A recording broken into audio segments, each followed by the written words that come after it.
The only way to do great work is to love what you do. This is what Steve Jobs used to believe.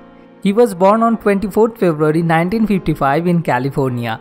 As his biological mother was unmarried, the baby was adopted by another couple, Paul Jobs and Clara Jobs. And that adopted child is the co-founder of America's one of the richest company, Apple. Steve was admitted in a famous college of California, but the fees of the college couldn't be borne by his family. To provide the fees of the college, his surrogate parents had to spend all the money from their savings. So seeing this condition, Steve decided to drop out from college. By returning the used bottle of cold drinks to the shop in exchange of food, his struggle period was started. He used to go to the Hare Krishna temple by walking 7 km on every Sunday to get a one good free meal. Then he had no own place to stay, so he had to spend nights at his friend's room. Though his decision to drop out from college was not easy for him, it was a turning point of his life. As there was no pressure from college, he used to spend whole time focusing on his business ideas. He started to build Macintosh operating system along with one of his school friend at his father's old garage. And at that time, the knowledge of calligraphy which he had learned in his school days helped him a lot. To sell the software, he tried to start up a new computer company named Apple. But for lack of money at that time it was not possible. But after this, at the age of 20, he successfully started a company named Apple. After few years, the company started to grow at a rapid pace.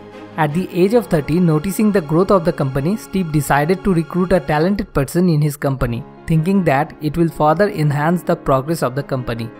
But though at the starting years everything went well, but later on, clashes in thinking pattern of Steve and that person started to appear more and more.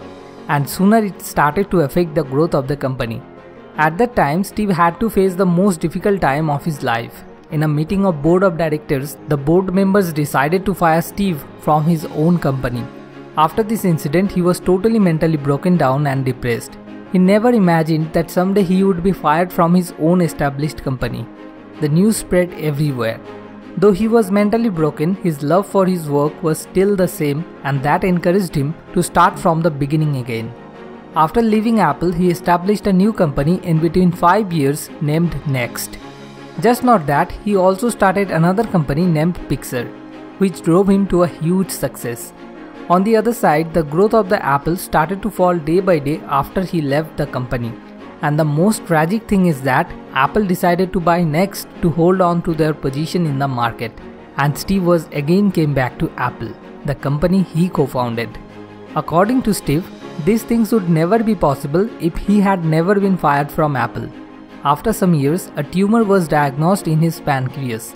Doctors told him that it is one type of cancer which is not curable, and he would die within a few months. But he never lose hope. After this, a biopsy was done and it was found that his cancer was actually curable. He experienced death very closely, but after the surgery, he came back home getting well. Steve Jobs said, "I am going to die soon. This thought helped me most to take big decisions in my life." But at the age of 56, Steve Jobs was died of that cancer. In 2005, in his Stanford commencement speech, he emphasized one line specially to all the graduate students. Stay hungry, stay foolish. At last, I want to end this video with one of my favorite quotes said by him. He said, "Your time is limited, so don't waste it living someone else's life." At last, a little request to you. If you truly got some inspiration from this story, then please share it with your friends and loved ones, because by sharing, you can also inspire someone else. And please let us know by commenting below on which topic you would like to watch the next Zero to Hero video, because our main aim is to help you. More wisdom, more solution, better life.